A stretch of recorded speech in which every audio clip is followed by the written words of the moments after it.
Alright, so I thought I'd do a quick video about where I buy tools from generally, or where I usually shop for tools, or if I'm just collecting and grabbing stuff. Now, sometimes I'm at a swap meet, that's a Milwaukee chop off saw I think I bought for 20 bucks that needs a set of brushes and a cover on it to replace the saw I got with the ESAB welder.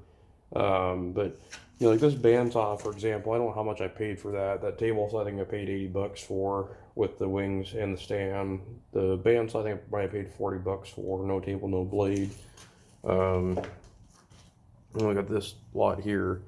So where I normally buy tools from, including bandsaw, table saw, scroll saw, is I generally there's a Habitat for Humanity thing. It's called the Restore here in South Tacoma, and so sometimes if I have time, the wife normally says, "Why do we need more stuff?" And sometimes I agree, but sometimes there's stuff I can't pass by, like 2 pole breaker, the 30 for 5 bucks. Last time I looked, the pancake breakers this is a two or a pancake breaker. Both of them are 15s.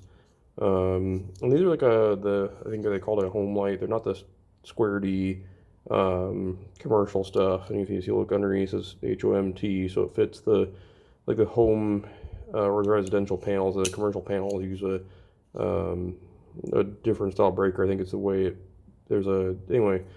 So I don't normally buy breakers there, but a couple of these where as we're adding equipment to either my wife's wood shop, this shop, or whatever we get ourselves into.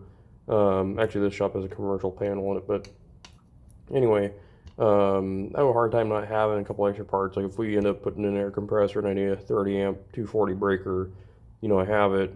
It's not run up to Lowe's or Home Depot, spend 30 or 50 bucks or something. And I keep sweeping over these screwdrivers and stuff. So, usually when I buy screwdrivers, like if we look at this, USA made, I'm reading this upside down with a TrueCraft dollar.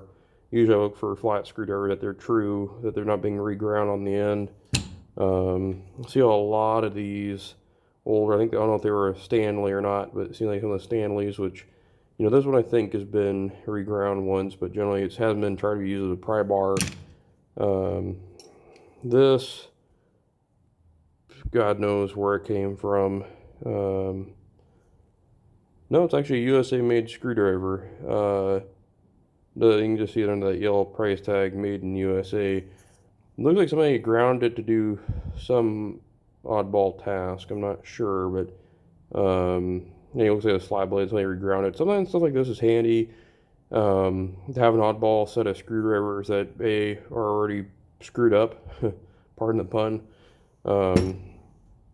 Let's see what else. No name, just a flat blade screwdriver. Something turned into like a hook tool. Kind of handy. I think this might be a Stanley. Yeah, made in USA, flat blade, nice clean true tip. And then I've got a bunch of cold chisel, some mushroomed. I don't know if these, yeah, I don't know, I think it says Norder on it or something. But anyway, so a good cold chisels for sharpening and then being able to knock and move stuff as needed. I don't know how many times I need a cold chisel or a brass drift or a drift, especially something long to do something. And we're doing brake work and I'm trying to, work on a caliper mounting bracket or, oh God, what else? Just, I don't know, all sorts of different stuff. So cold chisel are nice. I think, what was I buying those for? Dollar. Blue tags, pink tags, they have different sales during the week. So what was that? Dollar. And then we get into sockets. Now the screwdriver are easy to pick through. The sockets and everything else take a little bit more time because the sockets generally live in one bin. Now some of these are 10 point. I'm not even sure what this one exactly is. It looks like a 1/2 inch adapter. It looks like it has a set screw, or maybe had a set screw. You can put a driver bit in it or something, or who knows what. But anyway, 10 point. I think these are Craftsman Husky. Let's see, that socket I started out with is a Proto. Here's a little tiny Proto socket. Let's see, Challenger. Yeah, there it is, Proto. What is that, a 5/16? And I just can't get over how clean and neat that, when they made that is. I mean, just nice, clean, nice center punch on that, or a broach, I'd probably assume. I mean, it's just nice and centered. I mean, it's just a nice tool. Um, what's that? Proto. And some of these are different styles. I mean, just nice, clean stuff. You know, so I mean, I had some time, I think about a week ago on a Friday before a vendor meeting. So I went in there and I just stood there for an hour picking through the bin of sockets. I don't even know who made that. I think it's a Bonnie. Yeah, it's a Bonnie USA made. What I picked 50 cents for a 3/8 to quarter adapter. You know, I've snapped these before, doing things I probably shouldn't have been doing, trying to find a 3/8 socket, only could find the quarter face adapter and snapped it off. Um, you know, and then we move over here. We got this guy in the back. What's that? A Wright. Let's see. Forged alloy. I don't know if it's this one. I don't know. This one might not be. It's a 1-inch socket. It says it's a 1-inch socket. Half-inch drive. I've been collecting more half-inch drive stuff. Got a little bit of 3/4 drive. And these are just a sort of deep sockets. I think some of these were like a PS or something, or PNC. And I mean, I just can't get over. You know, I can never pass up sockets. I mean, even a socket like this, where you know it's half-inch drive, but maybe it's not a full deep socket. Maybe it's not a shallow socket, but it's just kind of in between. You know, and sometimes that can be real handy. And I mean, you know, for like what did I pay for this? It's got a price tag on it still. It doesn't. Let's check out one of these deep sockets. I mean, $2 for a deep socket, USA made. I mean, I just can't get over it. And so I mean, if you have the patience, you know, spark plug socket Craftsman, I mean, almost new, $2. I mean, I just can't get over. You know, if I've got, you know, like I said, I've probably got some redundancy, but it always seems like I got a couple projects going on, so I'm always looking for a tool, especially, you know, like the 10-point stuff. Just nice to have.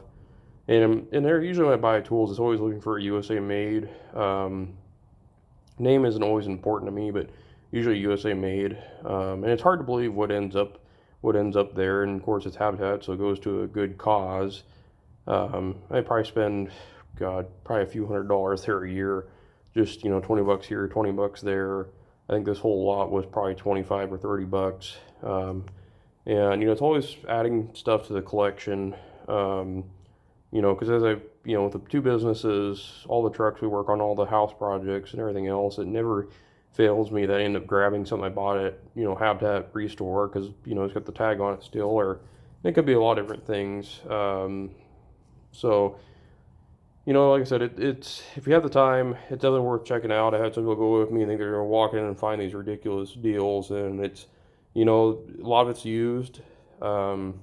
But like I said, it's USA made and it's a fraction of the cost of, you know, buying, you know, even a new tool that's, you know, not US made. I mean, these came from a time, different, well, in some cases, a whole different era. So anyway, I thought I'd show that. Maybe as I find more, we'll go through that a little bit more. But for now, I thought I'd share that with you.